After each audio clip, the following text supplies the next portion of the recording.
Hello and welcome to the Adroit Dojo podcast.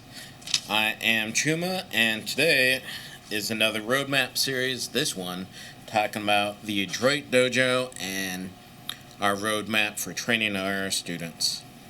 So to begin with, there are about 9-ish subjects we go over. However, the first bit of training we do with our new students is taijutsu. We use Japanese terms for the various things. So it's taijutsu is just striking. So kicks, punches, elbows, headbutts, whatever. There is nothing that we don't really incorporate as long as it works. If it's been backed up in real street fights or in competition fights, we add it to our system. It is a hybrid system after all. So again, we teach striking for a while, and once a person has good fundamentals and is starting to progress down the path of the other roadmap subjects I mentioned, like how to implement the techniques, how to use strategies, blah blah blah, we move on to standing clinch or jujitsu. In this case, we are based off of judo and Greco-Roman, so we learn a lot of those two type of things, the types of clinching, grips, whatnot. And as you're learning that and get the fundamentals down with that, then we almost immediately incorporate Aiki and Chisao. Chisao is super useful in grip fighting and trying to get the clinch, and Aiki is useful for defending against them getting the clinch. So it definitely synergizes really well with wrestling and clinch fighting. So once the students have that under their belt, we move on to ground jiu-jitsu. In this case, it's mainly judo / Brazilian jiu-jitsu with a little bit of wrestling, but not really. Mainly just Brazilian jits. We don't even really use judo ground fighting. It's just Brazilian Niwas is better. And no one in our group is really high level with Brazilian jiu-jitsu, so we can teach, the basics, the fundamentals. You can get okay with it. You'll be fine in a street fight, but at a point we do recommend that you go to a third party to learn more Brazilian jiu-jitsu and study with them while studying with us, because a lot of things in Brazilian jits is not legal, such as like MMA. You take them out, start punching them in the face. Can't do that in Brazilian jits. So anyway, train both. It's great. And then next up is knife club and improvised weapon training is mainly based off of capoeira and Hema. But there's also some various influences thrown in.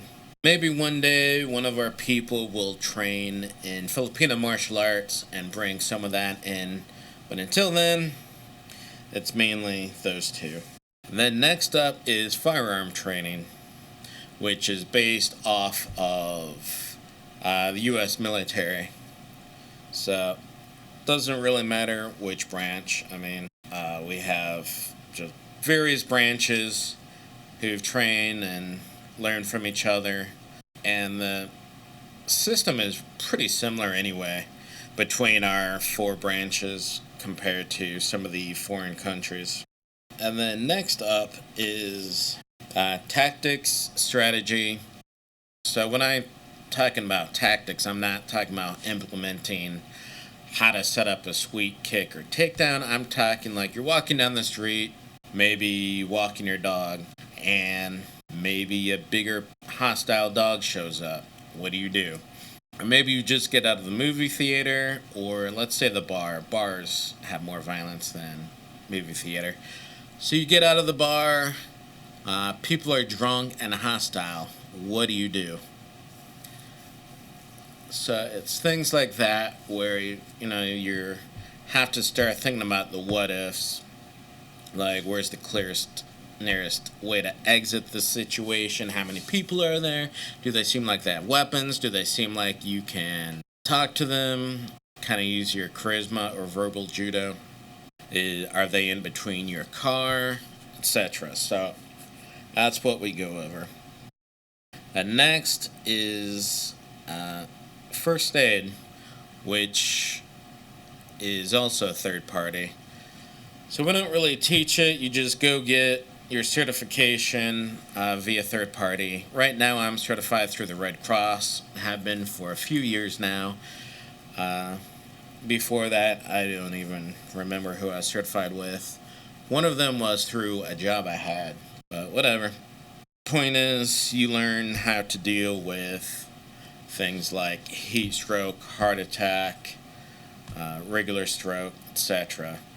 Because it seems like the non-coms always turn to us when things go bad, so we need to know how to handle first aid and other situations. And finally, situational awareness. This is something that is taught throughout the entire training time, so there is no real start or stop date to it. It's just one of those we always train.